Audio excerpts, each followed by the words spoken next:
Абдулла Әбдіқожаұлы Құлқыбаев 1940 жылы 4 ақпанда Қарағанды облысы Жанарқа ауданы Сәкен Сейфуллин атындағы кеңшарда дүниеге келген.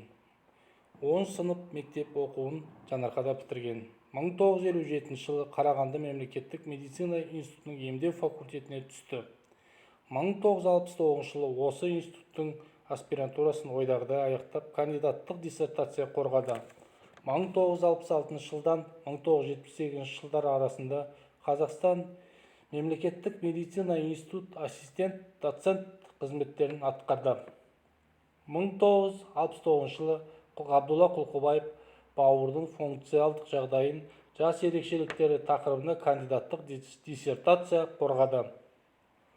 1979 жылы 1981 жылдар аралығында Қазақстан Республикасының Денсаулық министрлігі жаңадан құрылған кардиология институтында директор болып істеді.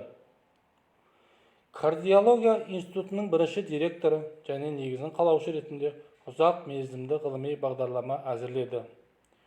Ол бүгінгі таңға дейін өз мәнісін жоғалтқан жоқ. 1982 жыл 1989 жылдар аралығында КСР Министр ғылым академиясының тамақтанудың аймақтық проблемалар институты өлкелік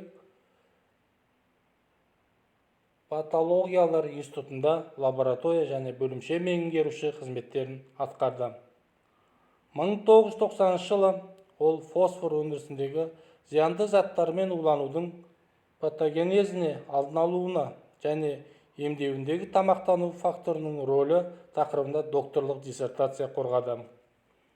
1990 жылы Абдулла Құлқыбаев Қазақстан Республикасы ұлттық ғылым академиясының еңбек гигиенасы мен физиологиясы институтында директор болып сайланды.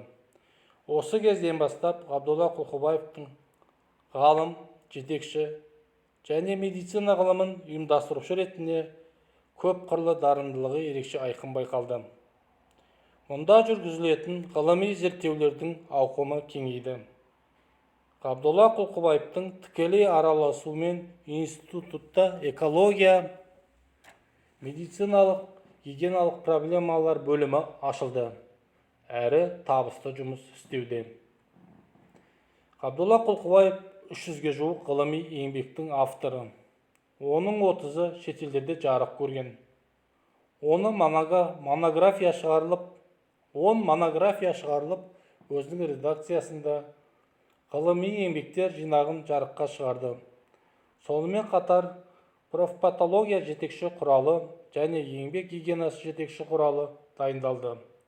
Ресей мен Қазақстан бойынша 8 авторлық куәлік пен патенттер иегері.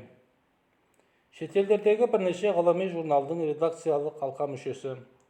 Ғылыми ізденістермен қатар жоғарғы оқу орындарында жастардың тәлім-тәрбиесін шұғылданып дәріс берді.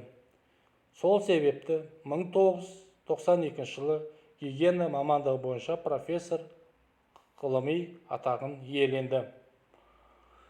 Профессор Абдулла Құлқыбаев 18 ғылым докторы, 34 медицина ғылымының кандидатын дайындады. Оның оқушылары республикада, кафедраларда, ғылыми лабораторияларда басқаруда. Қазақстан ғылыми дамытудағы Құлқыбаев еңбегі өзіндік бағасын алды. Ол Қазақстан Республикасының ұлттық ғылыми академиясының мүше корреспонденті. Абдулла Құлқыбаев қайраткерлігін үкімет әділ бағалаған.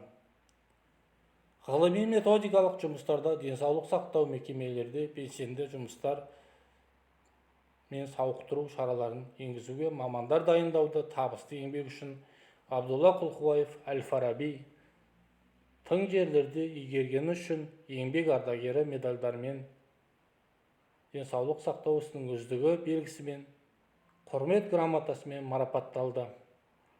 Қазақстан Республикасы ұлттық ғылым академиясының академигі, медицина ғылымдарының докторы, профессор, Қазақстан Республикасы денсаулық сақтау министрлігінің еңбек гигиенасы және кәсіби аурулар ұлттық орталығының құрметті директоры, докторлық және кандидаттық диссертацияларды қорғау жөніндегі диссертациялық кеңестің төрағасы. Қарағанды қаласының және Қарағанды облысы Жаңаарқа ауданының құрметті азаматы.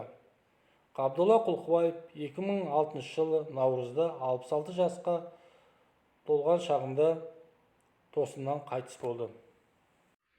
Жерлесіміз академик Ғабдолла Құлқыбаев ашылған бұрыш алдарыңызда Ғабдолла Құлқыбаевтың портреті майлы бояумен салынған. Ғабдолла Құлқыбаев 1940 жылы дүниеге, 2006 жылы дүниеден қайтқан екен. Ғабдолла Құлқыбаевтың ұстаған былғары папкасы, қойын дәптері, электрик ұстарасы, бәкі салатын былғары қынабы, ұялы телефон салатын былғары қынабы және ол кісінің еңбек кітаптары алдарыңызда тұрған.